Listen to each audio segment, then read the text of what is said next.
Bills have fired head coach Sean McDermott after 9 seasons and gone. The way Sean McDermott spoken is, this comes from Ari Meroff of X. The way Sean McDermott spoke in his post-game press conference, criticizing the refs and then going on the record again to complain to a reporter on the way home, made it seem like he knew he was on the hot seat, and that turned out to be the case. In total, 10 teams will have new head coaches next season. Yeah. Period. Wild. Period. I think I sent that to you guys late yesterday. Like, I go, he's still going. He's calling reporters from the bus. I've never heard of anything like that before, where you're actually calling a reporter to complain and do all that kind of stuff. But our friend Sal Capaccio, who's the Josh Klingler of Buffalo, he says, I believe the Bills can only go one of two ways. Number one, a head coach who's already won a Super Bowl. And number two, the brightest, probably young offensive mind. Any other coach is going to be a tough sell for many fans and basically look/feel the same as Sean McDermott. Now, who is that head coach that's already won a Super Bowl? I don't know. Obviously, Belichick and Tomlin are out there. I don't think they're available. McCarthy, that's this guy all over again. Sean McDermott all over again. I think if you are the Buffalo Bills, man, I think you have to probably go in a completely different direction. Sean McDermott was a defensive guy. You've got to hire an offensive guy, somebody that works well with the quarterback. I love your Brian Daboll suggestion. Mm-hmm. I think that really is a very good suggestion because they like each other a lot. Obviously, they work well together. Josh Allen was great when Brian Daboll was that offensive coordinator, but I mean, Joe Brady have worked together. You could keep Joe Brady there. Yeah, you absolutely could, and just kind of go to battle with the two of them. But Joe Brady could be like, I'm just going to watch this Ben Johnson. See how this works out. But let me ask you this: how do you think hiring Daboll to be the head coach of the Bills would go over for Bills fans? Because you got to think the business side of things. Would that energize fans to buy tickets for a new stadium? I don't know that it would, but I don't know that Mike McCarthy is doing that either. No. Mike McDaniels might. Mike McDaniel might do that. Yeah. That's an interesting one. It's the unknown. Yeah. Now, if you're Kevin Stefanski, do you tell your guys in Atlanta, whoa, hang on a second here? I just got a call. I'll be right back. Yeah, and we never saw him again. Yeah, thank God the Giants got their contract signed with Harbaugh too over the weekend. You know, not that Buffalo was going to give $100 million. I don't think to. They don't even hire people to shovel snow. I know that's exactly right. It'll be very. I mean, this is going to be. I don't know what a more intriguing hire is now, Buffalo or Baltimore. Intriguing Baltimore, but obvious job to me is Buffalo. Yeah, I want to work with Josh Allen. I think Baltimore's probably going to go with a coordinator, right, that we see coordinating right now. Buffalo, man, they're also really behind. I know. Buffalo is, and this is where maybe they're not though. That's true. This is where I find Mac's take of Joe Brady being relevant because everybody's 3 weeks ahead of you on the coaching side. Like hell, Tennessee's down to 3 guys. One of them's old boy Nagy here. Mm-hmm. He's one of the 3 finalists that they've been like, it's these 3 guys, that's it. Nobody is champing at the bit to probably go get McDermott as their head man. I think he would probably come in as a coordinator somewhere and then could possibly get that job elsewhere because his regular season record, I think it was like 98-50, 5 AFC East titles, 8 playoff games that he won, but just never obviously got to the promised land. And now you've created a story in Buffalo because you ask, what is Buffalo, what do they think about? I think Buffalo's kind of on the same seat as everybody else. Like, it had to be McDermott. Now, Bean obviously isn't losing his job, but now he's the one on the hot seat. But maybe they knew the whole time that if this wasn't going to be it, it's going to be Joe Brady's job. And if that is the case and it works, then it works because we talked about how much longer Mahomes has until it's like, hey, he's calling the plays and it's kind of like his thing, and we trust Mahomes' mindset and knowledge in this game. How much is it also where it's like, hey, Josh, like we know you know everything like that you're going to see, so like we just need some familiarity when it comes to a voice.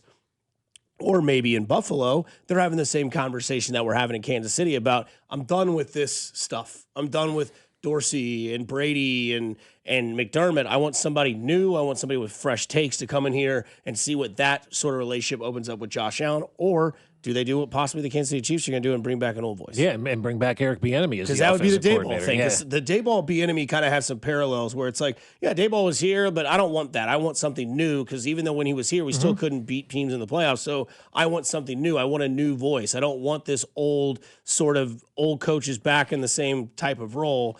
Just like a lot of people are like, well, I don't want Eric Bieniemy because I want the team to expand elsewhere with new voices inside the building. You know, it's interesting when you look back at recent firing of coaches that couldn't get over the hump. That's why they fired Sean McDermott because of his lack of success in the postseason.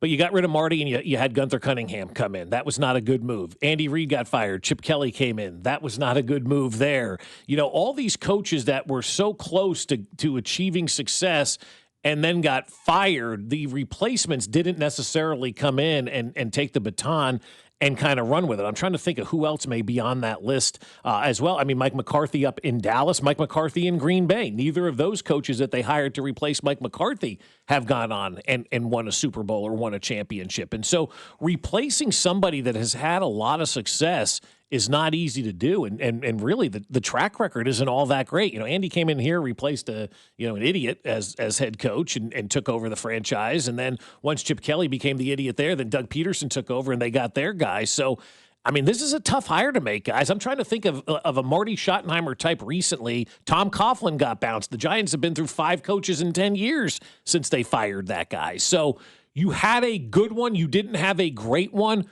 But based on what I can recall from recent track record of firing that guy who just couldn't get you over the top, the replacements haven't been great.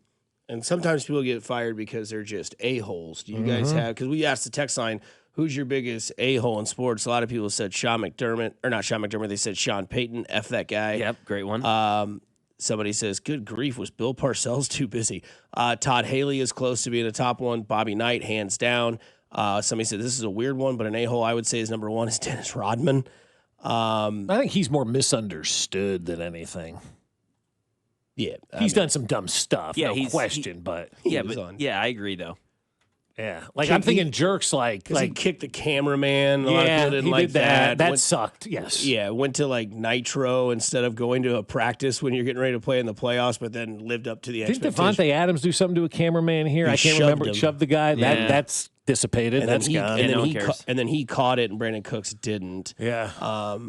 According to the refs, because somebody on the text line says, I can't even watch football anymore. It's a ref show.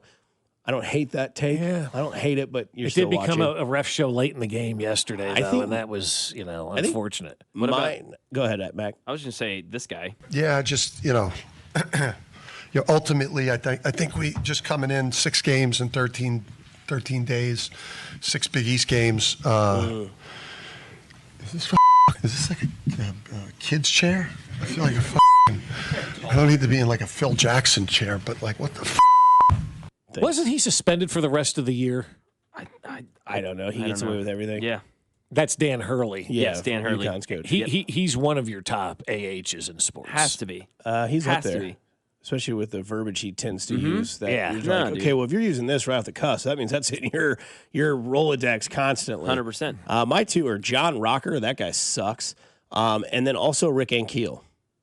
I know you're not probably familiar with Rick Ankiel. He was a pitcher for the Cardinals. Then Tony La Russa made him a project, brought him back as a hitter.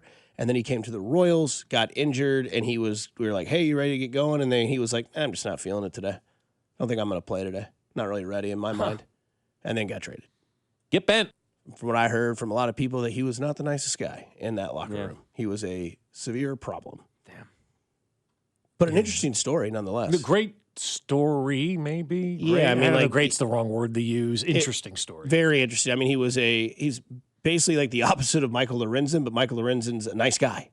Whereas Lorenzen was a position player turned pitcher, and Keel was like this electric pitcher, and then La Russa ruined him because he just couldn't take him out of moments that were too big, ruined his psyche, came back, became this powerful would be okay to say, but He had a hot cup of coffee. Wasn't the nicest Royals player, to my knowledge, that I remember. I've had people try to make excuses with the La Russa stuff and the mental side of things. And I can only imagine what he was going through, not letting a lot of people in, man. I don't kind of blame him for that.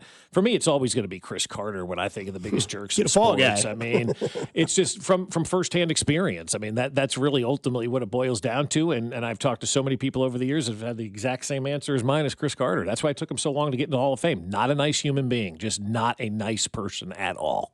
And seems to always lose jobs. Well, there you go. You see why. I mean, I think everybody's seeing, what I experienced in 1999 with Chris Carter and why I'm still to this day, 27 years later, going, screw that guy. He can kiss off because he was just rude, crude, and socially unacceptable to a lot of people. Just an arrogant ass. There's no other way to put it. Somebody says Bill Romanowski. That's a top one. That's a top one. Yeah, except when you sit him down and talk to him, he's like engaging and nice and on stuff. But man, it was. I remember a story that I think it was Adam Sandler was on Rome's show, and they were talking about filming The Longest Yard, and Bill Romanowski was just laying out these actors, and at one point, like Sandler was like, "Hey, dude, lay off. This is a movie." He's like, "Sorry, man. When I step on that field, I just take over." It's like, okay, this is Hollywood, dude. This is not like, it's like when you play in those slow pitch softball leagues and the team's obviously not supposed to be in the league that you're playing in. That's just supposed to be a fun pure rec league. They hit all their home runs in the first inning and then they just keep hitting piss missiles over the fence. You're like, guys, these are outs. Yes, I'm scarred. Never played again. That was there for me. Somebody says, yes, Enkyo was an ass. Yeah. Oh, boy. Diana Rossini. Talking to NFL executives around the league about Buffalo's next head coach, and the name that keeps coming up, Brian Daboll. Hey. Good call. Thank you. Mac, you got a couple A-holes? Yeah, Sirianni, and then I think it was mentioned, one of the first ones, Sean Payton. Has to be up there. Has to be up there. Someone says the number one answer has to be Draymond Green. He does kind of suck. He does, yeah. But that's his role. Punch Jordan Poole in the face that's at a practice. That's who he is. Yeah, which is an a-hole. Yeah. One word. The news of the day so far, Sean McDermott fired and gone as the head coach of the Buffalo Bills.